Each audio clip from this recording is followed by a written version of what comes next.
Carlos Sainz pit Max Verstappen to pole position in a dramatic qualifying session at the Italian Grand Prix. The Spaniard was fastest after the first Q3 runs, but Ferrari teammate Charles Leclerc and Red Bull's Max Verstappen went quicker, only for Sainz to steal it right at the death by 0.013. Leclerc has been slightly behind Sainz all weekend. At Monza was just another 0.054 behind. Both Ferrari drivers were under investigation for failing to follow the race director's rules regarding the maximum lap time limit, but the incident was not investigated further. It was such an intense qualifying session, and we were very on the limit, and on that lap, I knew I had some lap time to come and I went for it. Goosebumps since I crossed the finish line and watched the crowd everywhere we go. It's just noise, encouragement, support, the best feeling you can have in an athlete. Tomorrow I will give it everything to see get that P1. Let's see if we can battle Max. Normally in the long run he's quicker, but I'm going to give it my all. Mercedes on the other hand struggled throughout qualifying due to characteristics in Monza which failed straight line speed, but George Russell took fourth ahead of Perez, Albon and Piastri. Lewis Hamilton worked hard to get to Q3 and struggled with the rear end of the car. Hamilton being confirmed to stay with Mercedes until 2025, ended up in 8th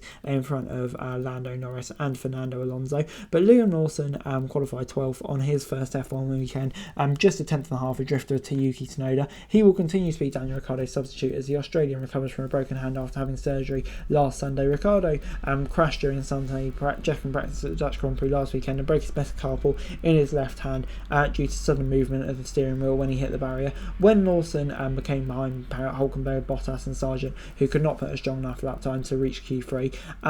But yeah, I think still for his first showing, an impressive day for Lawson, and yeah, he can continue to prove what he can do heading into tomorrow. But Alpine were the biggest losers on Saturday at Monza as Pierre Gasly was 17th and Esteban Ocon in 18th. Both drivers had just been off the pace all weekend, just 1 week after Gasly was on the podium at Zandvoort. Kevin Magnussen and Lance Stroll were the only drivers slower than the Alpine duo, due to be replaced by Felipe Drugovich in practice 1, and of course suffering a car failure in practice 2. Definitely wasn't ideal for Lance, but yeah, just going back to Alpine, it's just been a really tough weekend for them.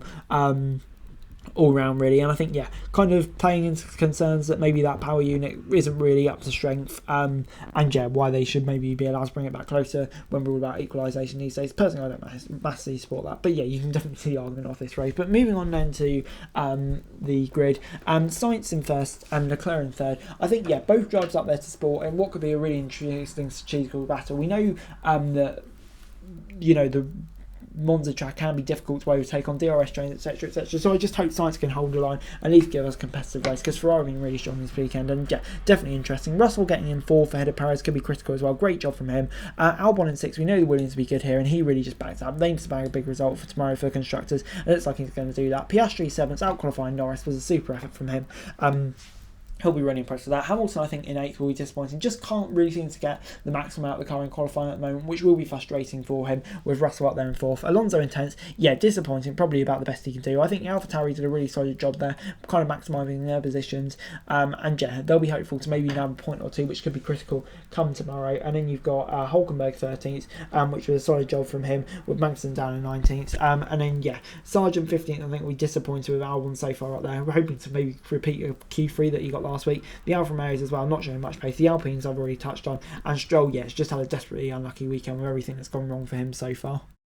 Hey guys, that's it for the video. Thanks so much for watching. Like, share, subscribe, and what's going on with daily F1 news and subscribe to the channel, greatly appreciated. Thanks so much for watching. Peace out.